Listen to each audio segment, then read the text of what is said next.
Maaga pong sinimulan ang taunang pahalik sa Poong Nazareno sa Quirino Grandstand sa Maynila.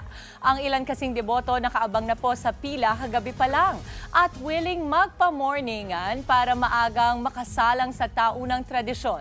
Live po mula sa Quirino Grandstand, nasa front ng balitang yan, si Nina Ompauco. Nina, good morning kapatid!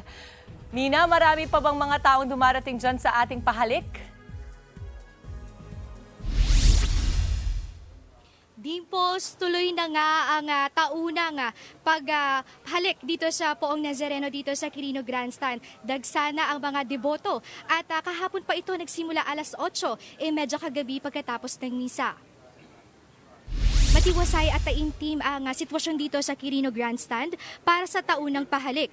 Bahagi ito ng aktibidad para sa pista ng Jesus Nazareno sa Huwebes. Ngayon umaga pa lang dapat ito sisimulan, pero binuksan na ang paunang pahalik alas 8 kagabi pagkatapos ng misa dahil sa dami ng tao.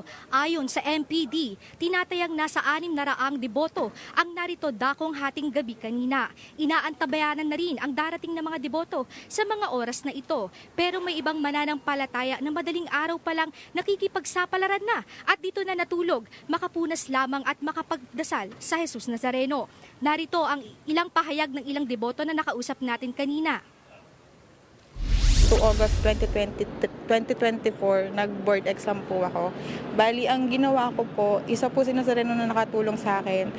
9 Fridays po ang ginagawa ko. Bali, nag-novena po ako sa kanya. Hindi ko rin po akalain na makakapasa po ako ng 1 take lang. Taon-taon po simula po nung po ako nagmamanata 2007 po.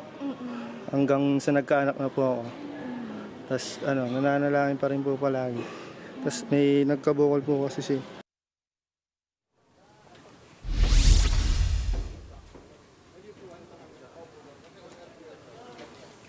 Dimples, nananatiling mahigpit ang mga otoridad dito sa Quirino Grandstand para sa ating mga deboto sa pahalik ng Jesus Nazareno 2025.